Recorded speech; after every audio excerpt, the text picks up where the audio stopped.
Hello ಎಲ್ಲರಿಗೂ, welcome back to my channel. ಇವತ್ತಿನ ವಿಶೇಷ ಅಡಿಗೆಯಲ್ಲಿ ತೊಂಡೆಕಾಯಿ ಪಲ್ಯ ಹೇಗೆ ಮಾಡೋದು ಅಂತ ನೋಡೋಣ. ಗೊತ್ತಾ, ಇದು ತೊಂಡೆಕಾಯಿ ಪಲ್ಯ ಆ್ಯಕ್ಚುಲಿ ಯಾರಿಗೂ ತುಂಬ ಇಷ್ಟ ಆಗೋದಿಲ್ಲ. ನಾನು ಎಲ್ಲೂ ಜಾಸ್ತಿ ತುಂಬ ಡಿಶಸ್ ಇರೋ ಥರ ನಾನು ಎಲ್ಲೂ ಕೇಳಿಲ್ಲ. ಯಾಕೆಂತಂದರೆ ಜನ ಅಷ್ಟೊಂದೇನು ಇಷ್ಟಪಡೋದಿಲ್ಲ. ಅದಕ್ಕೋಸ್ಕರ ಬಟ್ ಇದರಲ್ಲಿ ಇರುವಂತಹ ಹೆಲ್ತ್ ಬೆನಿಫಿಟ್ಸ್ ಕೇಳಿದರೆ ಯಾರು ಬೇಡ ಅಂತ ಮುಖ ತಿರ್ಸ್ಕೊಳ್ತಿದ್ರು ಅವರೇ ಬೇಕು ಅಂತ ತಿನ್ನೋ ಸ್ಟೇಜ್ಗೆ ಅವ್ರು ಬರ್ತಾರೆ. ಈಗ ಮೊದಲಿಗೆ ನಾನು ಪ್ಯಾನ್ ಇಟ್ಕೊಂಡು ಒಂದು ಸ್ವಲ್ಪ ಕಡಲೆ ಬೀಜನ ಹುರ್ಕೊಂಡಿದ್ದೀನಿ. ಕಡಲೆ ಬೀಜನ ಹುರ್ಕೊಂಡು ಅದು ತಣ್ಣಗಾಗಲಿ. ಆಮೇಲೆ ಇದು ಬಾಣಲೆಯಲ್ಲಿ ಒಗ್ಗರಣೆ ಹಾಕ್ಕೊಳ್ಳೋಣ. ಈಗ ಆಯಿಲ್ ಹಾಕ್ಕೊಂಡಿದ್ದೀನಿ 2 to 3 ಟೇಬಲ್ ಸ್ಪೂನು. ಅದಕ್ಕೆ ಸಾಸಿವೆ, ಜೀರಿಗೆ ಮತ್ತು ಸ್ವಲ್ಪ ಉದ್ದಿನಬೇಳೆ ಮತ್ತು ಕಡಲೆಬೇಳೆ 2 ಟೇಬಲ್ ಸ್ಪೂನ್. ಇದು ನಿಮ್ಮ ಪ್ರಿಫರೆನ್ಸಿಗೆ ತಕ್ಕಾಗೆ ನೀವು ಹಾಕ್ಕೊಳ್ಳಿ, ಉದ್ದಿನಬೇಳೆ ಮತ್ತು ಕಡಲೆಬೇಳೆನ. ಅದು ಎಲ್ಲ ಒಂಚೂರು ಸ್ವಲ್ಪ ಫ್ರೈ ಆದ ನಂತರ ಎರಡು ಒಣಮೆಣಸಿನ್ಕಾಯಿನ ಚಿವುಟ್ಕೊಂಡು ಹಾಕ್ಕೊಂಡಿದ್ದೀನಿ. ಬಟ್ ಇದರಿಂದ ಬರೋ ಖಾರ ಮಾತ್ರನೇ ಅಲ್ಲ, ಆಮೇಲೆ ನಾವು ಖಾರದ ಪುಡಿ ಮತ್ತು ಮೆಣಸಿನ್ಕಾಯಿ ಕೂಡ ಹಾಕ್ಕೊಳ್ತೀವಿ. ಇವಾಗ ಚಿಕ್ಕದಾಗಿ ನಾನು ಕಟ್ ಮಾಡಿ ಇಟ್ಕೊಂಡಿದ್ದೀನಿ ಚಕ್ರಗಳ ಥರ.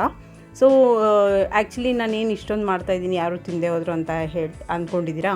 ಬಟ್ ಇದರಲ್ಲಿರೋ ಹೆಲ್ತ್ ಬೆನಿಫಿಟ್ಸ್ನ ಕೇಳಿದ ನಂತರ ನಾನು ಫೋರ್ಸಬಲಿ ನಮ್ಮ ಮನೆಯವ್ರಿಗೆಲ್ಲರಿಗೂ ನಾನು ತಿನ್ಸೋಕ್ಕೆ ಸ್ಟಾರ್ಟ್ ಮಾಡಿದ್ದೀನಿ. ಯಾಕೆ ಅಂತಂದರೆ ನಾವು ಏನೇ ಮಾಡಿದರೂ ಕೂಡ ನಮ್ಮ ಹೆಲ್ತ್ ಬೆನಿಫಿಟ್ಸ್ನ ನಾವು ನೋಡಿಕೊಂಡು ತಾನೇ ತಿನ್ನಬೇಕು.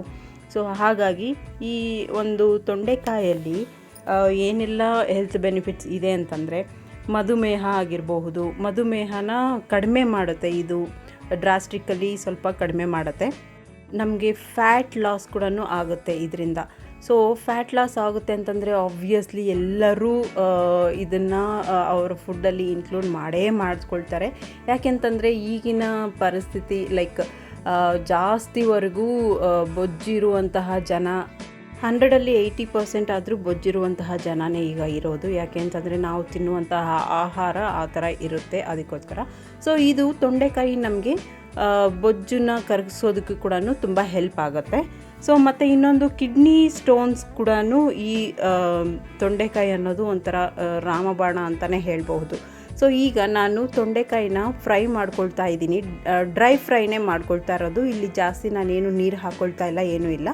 ಸ್ವಲ್ಪ ಬೇಗ ಫ್ರೈ ಆಗಲಿ ಅಂತ ಹೇಳ್ಬಿಟ್ಟು ನಾನು ಸ್ವಲ್ಪ ಉಪ್ಪನ್ನ ಕೂಡ ಸೇರಿಸಿದ್ದೀನಿ, ದಟ್ ನಮಗೆ ಚೆನ್ನಾಗಿ ಫ್ರೈ ಆಗುತ್ತೆ. ಆ್ಯಕ್ಚುಲಿ ನಾನು ಇವಾಗ ಈ ಉದ್ದುದ್ದಕ್ಕೆ ಕಟ್ ಮಾಡಿ ಹೆಚ್ಕೊಂಡಿರುವಂತಹ ಈರುಳ್ಳಿನ ಕೂಡ ಸೇರಿಸಿದ್ದೀನಿ. ನಾವು ಸ್ವಲ್ಪ ಮೊದಲು ತುದಿನ ಸ್ವಲ್ಪ ಕಟ್ ಮಾಡಿದರೆ ಅದು ಎಳೆಯಾಗೇ ಬರುತ್ತೆ. ನಾನು ಇದನ್ನು ಆ್ಯಕ್ಚುಲಿ ಚೆನ್ನಾಗಿ ಆಯಿಲಲ್ಲಿ ಫ್ರೈ ಮಾಡಿಲ್ಲ. ಆಯಿಲ್ನ ಮೊದಲೇ ಹಾಕ್ಕೊಳ್ತಿದ್ವಲ್ಲ, ಈಗ ಇದರಲ್ಲಿ ಸ್ವಲ್ಪ ಡಿಫ್ರೆಂಟಾಗಿರುತ್ತೆ. ಈ ಥರ ಮಧ್ಯದಲ್ಲಿ ಹಾಕ್ಕೊಂಡ್ರೆ ಸ್ವಲ್ಪ ಫ್ರೈ ಆಗ್ತಾ ಬಂತು. ಅದಕ್ಕೋಸ್ಕರ ನಾನು ಸ್ವಲ್ಪ ಅರಿಶಿನ ಕೂಡ ಸೇರಿಸ್ಕೊಂಡಿದ್ದೀನಿ.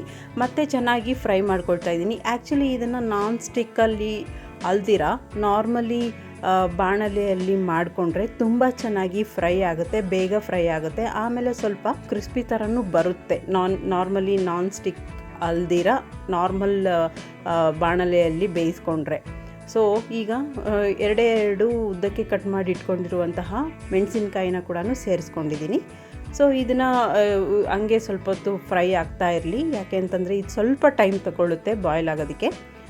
ಆಮೇಲೆ ನಾನು ರುಚಿಗೆ ತಕ್ಕಷ್ಟು ಖಾರದ ಪುಡಿನ ಕೂಡ ಹಾಕ್ಕೊಂಡಿದ್ದೀನಿ. ಇದು ಹೆಚ್ಚಾಗಿ ನಮಗೆ ಬೇಸಿಗೆಯಲ್ಲಿ ಮಾತ್ರನೇ ಕಂಡುಬರುತ್ತೆ. ಎಲ್ಲ ಕಡೆನೂ ನಮಗೆ ಹೆಚ್ಚೆಚ್ಚವಾಗಿ ಸಿಗೋದಂತಂದರೆ ಓನ್ಲಿ ಬೇಸಿಗೆ ಕಾಲದಲ್ಲಿ.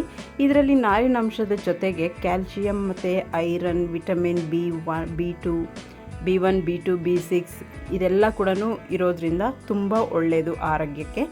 ಅದಾದ ನಂತರ ಸ್ವಲ್ಪ ನಾನು ಹೆಚ್ಚಿಟ್ಕೊಂಡಿರುವಂತಹ ಕೊತ್ತಂಬರಿ ಸೊಪ್ಪನ್ನ ಕೂಡ ಹಾಕ್ಕೊಂಡು ಮಿಕ್ಸ್ ಮಾಡಿಕೊಂಡು ನಾನಿಲ್ಲಿ ಚೆನ್ನಾಗಿ ಕಲಿಸ್ಕೊಳ್ತಾ ಇದ್ದೀನಿ.